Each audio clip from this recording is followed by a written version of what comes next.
it understood, boy. I am from the hood, boy. Came up from the dirt, self-made hustler. I'm a beast. I'm a beast. I'm surrounded by all these devil mouths. They talking about kales. Some say I came from heaven, but I rose up from hell. And ever since I rose up, success has been my sale. So call the hits my lawyer. Last week, a feminist called Emily Linden announced on Twitter that she was, quote, not at all concerned about innocent men losing their jobs in the search for perpetrators of sexual harassment. Quote, if some innocent men's reputations have to take a hit in the process of undoing the patriarchy, that is a price I am absolutely willing to pay. Why wouldn't you be horrified by what this woman wrote?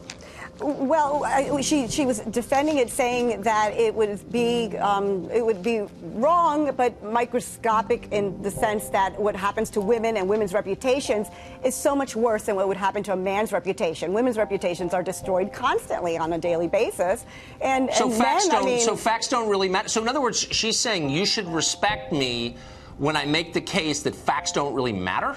Well, maybe she's trying to say let's level the playing field, and men are finally feeling the pain that women have felt for a long time, for centuries. And that's good. Well,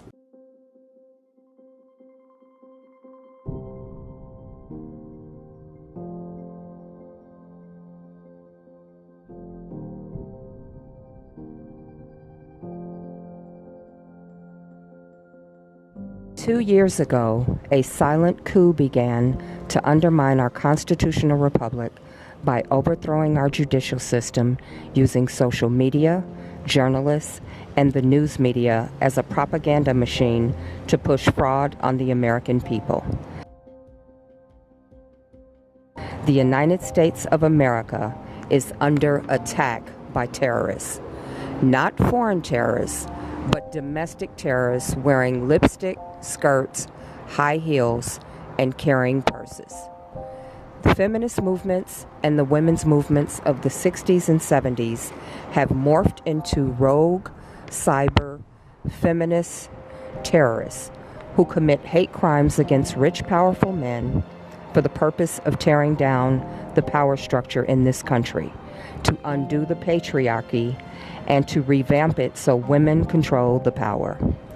Circumventing our judicial system, ignoring laws, and violating the constitutional rights of every American in this country, they have used women in powerful positions to push a narrative on this country and use social media to bully, terrorize, and control the American people.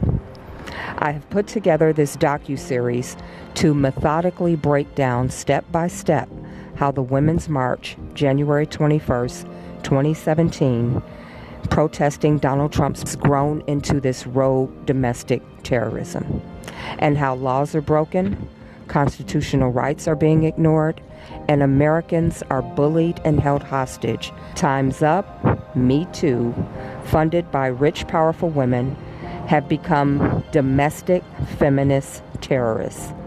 Their target, rich, powerful men.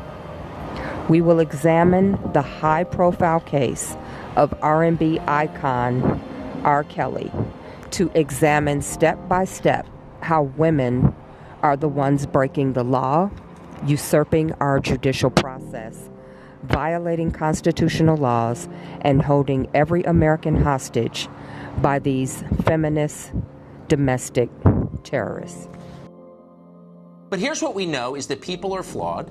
And most people tell the truth, but not everybody does. And that's why we have things like due process and a justice system that tries to determine objectively who is guilty and who is innocent and punishes only the first category.